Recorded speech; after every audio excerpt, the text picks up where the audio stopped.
Hello students, hope you all are doing well. See, previously આપણે તમારું fundamental of management એનું second unit planning એની અંદર આપણે discuss કરતા હતા કે ભાઈ કેવા કેવા બેરિયર્સ જે છે એ પ્લાનિંગની અંદર આવતા હોય, બરાબર. જેની અંદર આપણે જોયેલું કે ભાઈ નોર્મલી અમુક વખતે ઇકોનોમિક બેરિયર્સ આવતા હોય, અમુક વખતે પર્સનલ બેરિયર્સ આવતા હોય, બરાબર. કે ભાઈ ક્યારેક પ્લાનર જે કોઈ પણ વ્યક્તિ છે, મેનેજર વ્યક્તિ, બરાબર, એના સાઈડથી કોઈ વાંધો રહી જતો હોય, બરાબર, એમ્પ્લોય સાઈડથી કોઈ પ્રોબ્લેમ્સ ફેસ કરવા પડતા હોય, અધર દેન દેટ મશીનરી જે છે એને રિલેટેડ કોઈ પ્રોબ્લેમ્સ થતા હોય, તો આવા બેરિયર્સ પ્રીવિયસ સેશન્સની અંદર આપણે ડિસ્કસ કરેલા, બરાબર. Now we are focusing on to the part that how to overcome these barriers, બરાબર. If problem is there then solution is also there, fine. So એ વેથી જોવા જઈએ તો બેરિયર્સ તો છે અને એ અલગ અલગ ફેક્ટર્સના લીધે આપણે ફેસ કરીએ છીએ. Normally it can be from the management side, it can be from the employee side, even it can also be from the external factors. But simplest મેનરની અંદર જોવા જઈએ તો આપણે એ વસ્તુને ઓવરકમ કરી શકીએ છીએ, ફાઇન. સો સી તમને અહીંયા 6 to 7 પોઈન્ટ્સ જે છે એ આપેલા છે, અલગ અલગ પોઈન્ટ વાઇઝ અલગ અલગ ડિસ્કશન છે, ફાઇન. કે કેવી રીતે કોઈ પ્રોગ્રામ જે છે એ મૂકીને અથવા તો કેવી રીતે કોઈ સિસ્ટમ અડોપ્ટ કરીને આપણે જે છે એ બેરિયર્સ રિમૂવ આઉટ કરી શકીએ, ફાઇન. શું કહે છે તો કે મેનેજમેન્ટ ડેવલપમેન્ટ પ્રોગ્રામ્સ ફર્સ્ટ તમને આપેલું છે મેનેજમેન્ટ ડેવલપમેન્ટ પ્રોગ્રામ. સી, તમને એક એવો ક્વેશ્ચન થાય કે મેડમ આવું કોઈ બિઝનેસની અંદર કરવા દઈએ, ન કરવા દઈએ. ચલો માની લઈએ કે કોઈ બિઝનેસની અંદર મેનેજર્સ લોકોને આવી ટ્રેનિંગ ન પણ આપવા દે, બટ હા, મેનેજર્સ પોતે પોતાની સ્કિલ્સ ઇમ્પ્રૂવ કરવા માટે તો કરી શકે ને. મારે કોઈ, હું માની લો કે કોઈ સંસ્થા સાથે જોડાયેલી છું, સંસ્થા મને રિસોર્સિસ પ્રોવાઈડ ના કરે, દેટ ઇઝ અનધર થિંગ, તો પણ હું તો મારી રીતે એ વસ્તુ કરી શકું છું ને. પણ આ તો તમને એના કરતાં પણ એક બેસ્ટ લેવલમાં આપેલું છે કે કંપની પોતે જ એમાં જે છે એ પ્રોગ્રામ્સ અરેન્જ કરે છે કે જ્યાં એ એના પર્સોનેલ એટલે કે એના હ્યુમન રિસોર્સિસ જે છે એને ટ્રેનિંગ પ્રોવાઈડ કરે, અમુક ટ્રેનિંગ પ્રોગ્રામ્સ રાખે, ફાઇન. તમે સાંભળ્યું હશે કે ભાઈ બેંકની અંદર તમારા કોઈ બ્રધર સિસ્ટર કોઈ જોબ કરતા હોય ઓર એલ્સ તમારા ફાધર જોબ કરે છે, તો તમે એવું સાંભળ્યું હશે કે ભાઈ આજે તો આ મીટિંગ હતી, આટલા દિવસનું અમારી બેંકમાં કે અમારા કંપનીમાં ટ્રેનિંગ પ્રોગ્રામ છે. શું પર્પઝ છે આવા ટ્રેનિંગ પ્રોગ્રામનો? શું લાગે છે તમને કે શું કામ આવા ટ્રેનિંગ પ્રોગ્રામ કરવા જોઈએ? સી, કોઈ વ્યક્તિની અંદર સ્કિલ્સ છે, એની પાસે ટેલેન્ટ છે, બધી વસ્તુ સાચી, બટ એક લેવલે છે ને તમારે મેનેજમેન્ટની અંદર ચેન્જીસ અડોપ્ટ કરવા પડે, and this things are constant. Changes તો કરવા જ પડે, અધરવાઇઝ મેનેજમેન્ટ કોઈ રિજિડ વેની અંદર ચાલી ના શકે, બરાબર. તો એ ચેન્જીસ માટે તમારે એ લોકોને નવીન ટાઈપનું અમુક નોલેજ પણ આપવું પડે. સો ઘણી જગ્યાએ આમાં મેનેજમેન્ટ ડેવલપમેન્ટના પ્રોગ્રામ હોતા હોય છે, બરાબર, થાય છે, ઘણી કંપનીઝની અંદર કરવામાં આવે છે, બેન્કિંગમાં બી કરવામાં આવે છે, just to make them familiar with the current environment, બરાબર. કરન્ટલી શું ચાલે છે માર્કેટની અંદર, કેવી રીતે બીજા તમારા કોમ્પિટિટર્સ લોકો જે છે એ માર્કેટમાં ઉતરે છે અલગ અલગ એલિમેન્ટ્સ સાથે, તો તમારે શું કરવું જોઈએ તમારા બિઝનેસને આગળ વધારવું, તમારા ઓર્ગેનાઇઝેશનલ ગોલને ફૂલફિલ કરવો. સો એ વેથી આવા પ્રોગ્રામ્સ કરવામાં આવે છે. અને તમને ખ્યાલ હોય ના હોય પણ જે જગ્યાએ તમે એવું સાંભળ્યું ને કે ભાઈ આ લોકોએ તો જાપાનીઝ ટેકનોલોજી લઈ આવ્યા, જર્મન ટેકનોલોજી લઈ આવ્યા, એ કંપનીઝ ખાલી ટેકનોલોજી નથી લઈ આવતી, એ લોકો ત્યાંથી બોલાવે પણ છે ઓફિશિયલ્સ લોકોને પોતાના એમ્પ્લોઈઝને ટ્રેન કરવા માટે. શું કામ આવું બધું કરે છે? આટલી બધી મહેનત શું કામ? ટેકનોલોજી લઈ આવ્યા તો ચલાવતા ન આવડે? ના, ચલાવતા ભલે આવડતી હોય, બટ સ્ટીલ એ લોકો ટ્રેન કરે અને અહીંના લોકો ટ્રેન કરે, ઇટ મેક્સ ડિફરન્સ. એટલા માટે આવી રીતના ટ્રેનિંગ પ્રોગ્રામ્સ કરવામાં આવે છે. ભલે આમાં તમને મેનેજમેન્ટ લેવલ લખેલા છે, બટ દરેક લેવલે કરવામાં આવતા હોય છે. It is from the middle two bottom level, fine. Next તમને કહે છે પ્રોપર પ્લાનિંગ સિસ્ટમ. સી, હવે તમને એક એવો ક્વેશ્ચન થાય કે મેડમ પ્લાનિંગના બેરિયરને જ રિમૂવ કરો, પ્રોપર પ્લાનિંગ સિસ્ટમ? હા, પ્લાનિંગના બેરિયર્સને જ રિમૂવ કરવા પ્લાનિંગ સિસ્ટમ બનાવવી પડે. આજે કોઈ પણ વ્યક્તિ જે છે એને તમે આપી દીધી કે ભાઈ તમારી આવી રિસ્પોન્સિબિલિટી છે ને આ વસ્તુ તમારી ઓથોરિટી છે, બરાબર. Other than that these are your rights, આવું બધું તમે એને સ્પેસિફાઈ કરી દીધું in the step of directing. એવું તમે ડિરેક્ટિંગના સ્ટેપ્સની અંદર જે કાંઈ પણ લોકોને કહેવાનું હતું, તમારા સબ ઓર્ડિનન્સ કે તમારા કલીગ, તમારા જ ડિપાર્ટમેન્ટના લોકોને કહેવાનું હતું કે બીજા ડિપાર્ટમેન્ટના લોકો સાથે કમ્યુનિકેટ કરવાનું હતું, એ કરી નાખ્યું. ના, સી પ્લાનિંગ સિસ્ટમની અંદર ખાલી કમ્યુનિકેટ કરી દેવું અને કહી દેવું અને પછી એના ઉપર ક્યારેય વોચ જ નહીં રાખવાની, ક્યારેય એ વસ્તુનું ફોલોઅપ જ નહીં લેવાનું, તો ખબર કેમ પડે કે કામ થાય છે કે નહીં? અને કામ નથી થતું તો તમે કેવી રીતે એ લોકોને કહી શકો કે ભાઈ આ જગ્યાએ કાંઈ કામ થાય છે, તો કેવી રીતે કહી શકો કે આવી જગ્યાએ કાંઈ ખામી રહી ગઈ છે? સો એ વેની અંદર એક પ્લાનિંગ સિસ્ટમ પણ અડોપ્ટ કરવી પડે કે જ્યાં અમુક વસ્તુ જે છે એ rules regulations procedure according to જ થાય. બરાબર. જેમ કે માની લ્યો કે તમારી કંપનીના બોટમ લેવલના કોઈ લોકો છે એને કાંઈ પ્રોબ્લેમ ફેસ થાય છે, તો એ એના ડિપાર્ટમેન્ટલ મેનેજરને કહે. If departmental manager is not able to resolve their issues then they have to contact with the general manager. અને જનરલ મેનેજર નથી કરી શકતો તો પછી જાઓ અપર ઓથોરિટી પાસે, પૂરું થઈ ગયું. General manager is the end.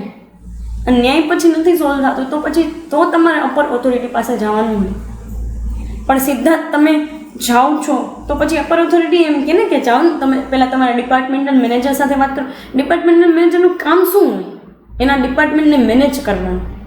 સો એવી એક પ્લાનિંગ સિસ્ટમ આખી તમે લઈ આવો કે જેથી કરી અને બધી વસ્તુ એક પ્રોસિજરલ વેની અંદર જાય. ફાઇન. નેક્સ્ટ તમને કહે છે effective communication system. Most of the problem તો આના લીધે જ થતા હોય. કમ્યુનિકેશન જ પ્રોપર ન થાય, કીધું હોય કંઈક બીજું થાય છે, કંઈક બીજું કરવાનું છે કોઈક બીજા એને કરે છે કોઈક બીજું, આવી સિચ્યુએશન હોય અને થતું જ હોય છે. આવું નોર્મલ બિઝનેસમાં થતું હોય. તમે કોર્પોરેટ્સની અંદર જાઓ એટલે તમને જોવા મળે છે મિસકમ્યુનિકેશન, અને એ મેજર પ્રોબ્લેમ છે. તો એને રિમૂવ કેવી રીતે કરો? તમને એમ થાય ઇફેક્ટિવ કમ્યુનિકેશન એટલે શું મેડમ? તો કે હું એને 2-5 વખત કહું. ના, 2-5 વખત ના કહેવાનું. હવે તો બહુ સરસ સિસ્ટમ આવી ગઈ છે, ઈમેલ થ્રુ જ બધું કમ્યુનિકેશન કરવાનું, એટલે બધાને ખબર હોય. બરાબર. જે કોઈ પણ વ્યક્તિ મેનેજર લેવલ હોય ત્યાંથી લઈ અને જે કોઈ પણ એના સબઓર્ડિનેટ્સ છે ને ટીમ મેમ્બર્સ છે એ બધાને ખબર જ હોય. બધાના ઈમેલ આઈડી બધાના એમાં મૂકેલા જ હોય, બધાને એ વસ્તુ મેસેજ જાય છે. એટલે કોઈ એ વસ્તુમાંથી એમ બહાર ન નીકળી જાય કે મને ખબર નથી. કારણ કે એવું ઘણી વખત થતું હોય છે કે કામ કોઈ બીજાએ કરવાનું હોય, પછી એ વ્યક્તિ કરે ને એ નીકળી જાય અને એના બદલે જે વ્યક્તિએ ઓલરેડી કરી નાખેલું છે પોતાનું કામ એને ફરી પાછું સફર કરવું પડે, એને ફરી પાછો પ્રોબ્લેમ ફેસ કરવો પડે.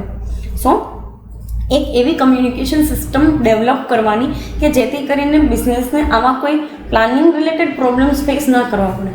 અને સી હવે અમુક વસ્તુ એક બિઝનેસના પોઈન્ટ ઓફ વ્યૂથી જોવા જાય તો અમુક વસ્તુ કાંઈ તમને વારે વારે ના કહેવાની કે ભાઈ આવો ત્યારે પંચિંગ કરવાનું છે તમારે તમારી હાજરી પુરાવા માટે. So this things are the very basic things, અને એ વસ્તુ દરેક વખતે કાંઈ ન કહેવાની. ફાઇન. સો કોમ્યુનિકેશન સિસ્ટમમાં અમુક જ વસ્તુ ઇન્વોલ્વ કરવાની હોય ને અમુક લોકોને જ ઇન્વોલ્વ કરવાના હોય. કારણ કે જ્યારે બધા લોકો એકબીજા સાથે કમ્યુનિકેટ કરવા માંડે ને તો એ મિસકમ્યુનિકેશન જ કહેવાય. તો ગણીને 5 જણા એ જ એવા હોવા જોઈએ કે જે તમને ઓર્ડર્સ આપી શકતા હોવા જોઈએ. ગણીને એ 5 જણા જ એ વસ્તુનું મેનેજમેન્ટ કરતા હોવા જોઈએ. ફાઇન. તો એને સિસ્ટમ કહેવાય. બરાબર ને? ફાઇન. સો એની અંદર કહે છે નેક્સ્ટ તમને કહે છે કે ભાઈ એમ્પ્લોઈઝ પાર્ટિસિપેશન. એમ્પ્લોય લોકોનું પાર્ટિસિપેશન બહુ જરૂરી છે. ઘણી વખત તમે એને એવું ફીલ કરાવડાવી દો ને કે તમે કંપનીનો હિસ્સો નથી, એટલે છે ને એ લોકોએ તમને એવું ફીલ કરાવડાવી દે એમ્પ્લોઈઝ લોકોએ કે કંપની એમ્પ્લોઈઝ લોકોનો હિસ્સો નથી. કારણ કે સીધી વસ્તુ છે એમ્પ્લોય સેટિસ્ફેક્શન હોવું ઓર એમ્પ્લોઈઝ લોકોનું પાર્ટિસિપેશન હોવું જરૂરી છે. હવે જો ને ઘણી વખત એવું હોય કે બોટમ લેવલના રિલેટેડ ડિસિઝન્સ હોય ને એ અપર લેવલના મિડલ લેવલના લોકો લેતા હોય. એ લોકો કે જે વ્હાઇટ કલર જોબ કરે છે ને એ લોકો કે જે લોકો એસી ઓફિસની અંદર બેસે છે, જેને મશીનની અંદર કંકોડોય ખબર નથી પડતી, તો શું કામ મશીનને રિલેટેડ ડિસિઝનની અંદર એ લોકોને ઇન્વોલ્વ કરવામાં આવે છે કે નવું ઇન્સ્ટોલેશન કરવું મશીનરીનું કે નવા પાર્ટ્સ લઈ આવવા એના માટે. એના માટે તો તમારે હકીકતમાં એ લોકોને જ બોલાવવા જોઈએ કે જે એની ઉપર કામ કરતા હોય, જેને ખબર પડતી હોય કંઈ. ફાઇન. સો એ વેની અંદર કે છે એનું એક રિવર્સ કેસ તમને કહું કે ફાઇનાન્સને રિલેટેડ ડિસિઝન લેવા છે કે માર્કેટિંગ એક્ટિવિટી કેમ કરવી છે, એમાં પછી બોટમ લેવલનાનું કાંઈ કામ ન હોય અને એમાં અપર લેવલનાનું કાંઈ કામ ન હોય. ત્યાં ખાલી ડિપાર્ટમેન્ટલ મેનેજર્સ લોકોનું જ ડિસિઝન કામ કરતું હોય, કારણ કે એમાં કોઓર્ડિનેટ કરવું પડે with the production department, with the human resources કે કેટલા ટાઈમ પીરિયડ સુધી તમે ઓવર ટાઈમ કરાવી શકો છો, મંથલી તમે કેટલા યુનિટ્સ જે છે એ બનાવડાવી શકશો. બરાબર. ફાઇનાન્સને રિલેટેડ તો કોસ્ટ કેટલી આપણને પડે છે મંથલી જો આપણે આ વેથી જઈએ તો. અધર દેન દેટ માર્કેટિંગ કરવું છે ને એના માટે કોઈ બીજા વેઝ અપનાવવા છે પ્રીવિયસ કરતાં, તો એના માટે કેટલી કોસ્ટ લાગશે. તો ત્યાં ખાલી 4 ડિપાર્ટમેન્ટના લોકોનું જ કામ છે, ત્યાં અપર ઓથોરિટીનું કામ નથી ને બોટમ લેવલનું કામ નથી. But the thing is that કે જે વ્યક્તિનું જ્યાં કામ છે એ પ્રમાણે તમે પાર્ટિસિપેશન લઈ આવો ને તો ઓટોમેટિકલી પ્લાનિંગ જે છે ને એ સરખું થઈ જાય. બરાબર. તો ઓટોમેટિકલી પ્લાનિંગ ઇમ્પ્રોવાઇઝ વેની અંદર થઈ શકે. ફાઇન. નેક્સ્ટ તમને કહે છે મીટિંગ એન્ડ ડિસ્કશન. બરાબર. કોઈને નિર્ણય લેવાની ઓથોરિટી છે એનો મતલબ એવો ન હોય કે એ બીજું કંઈ પણ વિચાર્યા વગર પોતાની રીતે ડિસિઝન મેકિંગ કરીને સંભળાવી દે કે ધીસ ઇઝ માય ડિસિઝન, એવું ના હોય.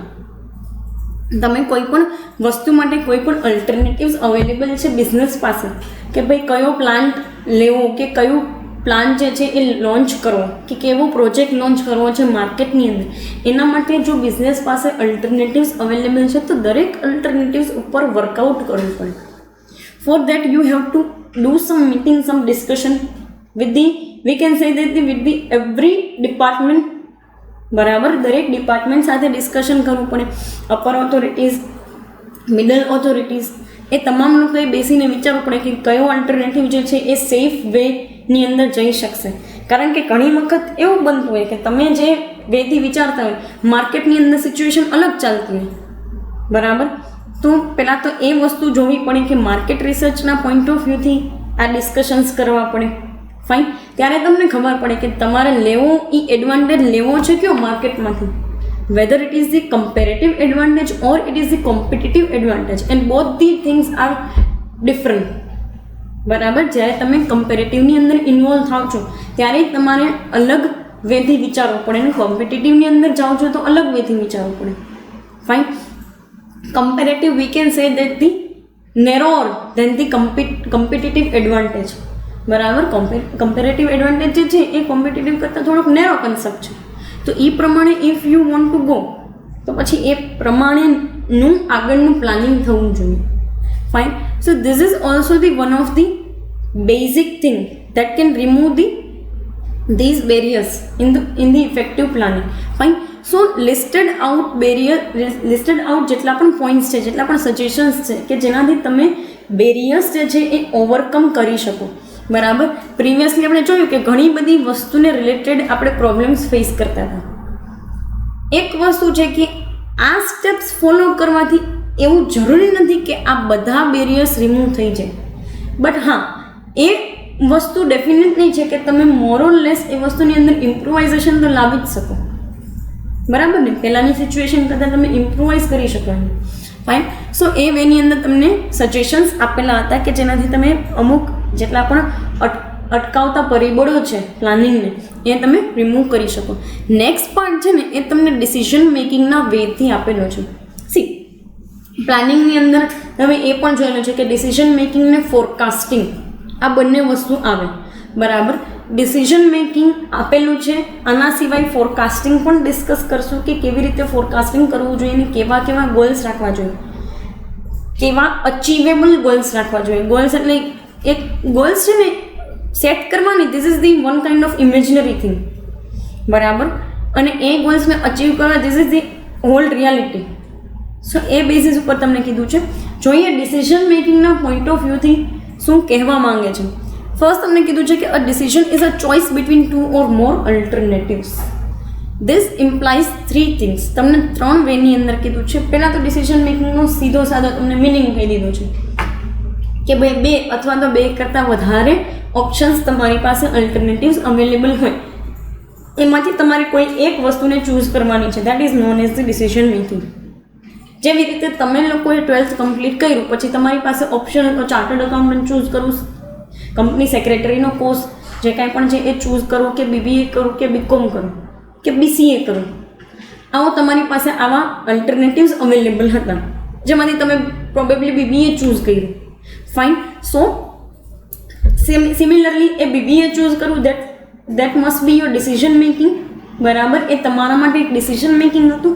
તમારા ફ્રેન્ડને ચાર્ટર્ડ અકાઉન્ટન્ટ ચૂઝ કર્યું તો એ એનું ડિસિઝન મેકિંગ છે. સો અલ્ટરનેટિવ્સ અવેલેબલ હોવા અને એ અલ્ટરનેટિવ્સ હંમેશા ફ્રૂટફુલ હોવા બરાબર એ જરૂરી નથી. તો દરેક અલ્ટરનેટિવને સ્ટડી કરવા પડે, એમાંથી અમુક જે છે એ પાસાઓ જો આપણે સારા પાસા નબળા પાસા એના ઉપરથી ડિસિઝન મેકિંગ આવે. જે ડિસિઝનની અંદર સારા પાસા વધારે નબળા ઓછા હોય એ ડિસિઝન લેવામાં આવે. બરાબર. શું કામ આવી રીતે કહું છું? કેમ મેં એમ ના કીધું કે નબળા પાસા હોય જ નહીં, કારણ કે એવું ક્યારેય હોય જ નહીં. કોઈ પણ બિઝનેસ ડિસિઝન તો શું લાઈફના કોઈ પણ ડિસિઝનની અંદર રિસ્ક ન હોય ને એવું બને જ નહીં. બરાબર. સો રિસ્ક ઇઝ ઓલવેઝ ધેર, અને રિસ્ક છે પણ જોવાનું એ છે કે શેમાં ઓછું રિસ્ક અને વધારે બેનિફિટ છે એવું ડિસિઝન આપણે લેશું. એના માટે તમને 3 વસ્તુઓ આપેલી છે. ફર્સ્ટ તમને એવું કહે છે કે when the managers make decisions they are choosing or they are deciding what to do on the basis of some conscious and deliberate logic and judgment. બરાબર. સિમ્પલેસ્ટ વેની અંદર તમને સમજાવું છું, બહુ એવા વર્ડ્સની ઉપર ના જાઉં, બહુ સીધા સાદા શબ્દોમાં તમને કહું છું કે ડિસિઝન મેકિંગનો સીધો સાદો મતલબ એવો છે કે તમે ચૂઝ કરો છો તમારી પાસેના અલ્ટરનેટિવમાંથી, એ બી કેવી રીતે, તો કે logically and with some valid judgements. બરાબર. અમુક વસ્તુ કે જે તમને માર્કેટ રિસર્ચ કર્યા પછી આઈડિયા આવે કે ભાઈ ના આ અલ્ટરનેટિવ ચૂઝ કરશો તો કોસ્ટ થોડીક વધારે લાગે છે, ભલે મટીરિયલ કે માલ થોડોક ક્વોલિટેટિવ બને છે પણ કોસ્ટ વધારે લાગે છે કમ્પેરેટિવ ટુ અધર અલ્ટરનેટિવ્સ. બરાબર. તો અલ્ટરનેટિવ ચૂઝ કરવા અને અવેલેબલ હોવા એમાંથી તમારે એની વચ્ચેનો એક ગેપ છે જેમાં તમારે અમુક રિસર્ચ કરવું પડે. એ રિસર્ચ કરશો પછી ગેપ ફૂલફિલ થાય અને પછી ડિસિઝન મેકિંગની પ્રોસેસ થાય. ફાઇન. કારણ કે સી બિઝનેસ પાસે પ્રોજેક્ટ લોન્ચ કરવા કે બિઝનેસને ચેન્જ કરવા માટે છે ને એની પાસે ઘણી બધા રસ્તાઓ હોય છે. જોવાનું ખાલી એ હોય છે કે બિઝનેસને શેમાં નુકસાની ઓછી થતી નહીં. ફાઇન. સો એ વેથી તમને ડિસિઝન મેકિંગ જે છે એ આપેલું છે. પર્ટિક્યુલર આ સેશન માટે ડિસિઝન મેકિંગનો આ first point as well as આપણે બેરિયર્સ જે છે એ ઓવરકમ કરવા માટેના સજેશન્સ જે છે એ ડિસ્કસ કરેલા છે. બાકીના રિમેઇનિંગ પોઈન્ટ્સ એઝ વેલ એઝ શું એવા કેરેક્ટરિસ્ટિક્સ છે કે જે ડિસિઝન મેકિંગ બનાવે છે એ વસ્તુ કમિંગ સેશન્સની અંદર ડિસ્કસ કરશું. પર્ટિક્યુલર આ સેશન માટે અહીંયા સુધી રાખીએ. Thank you so much.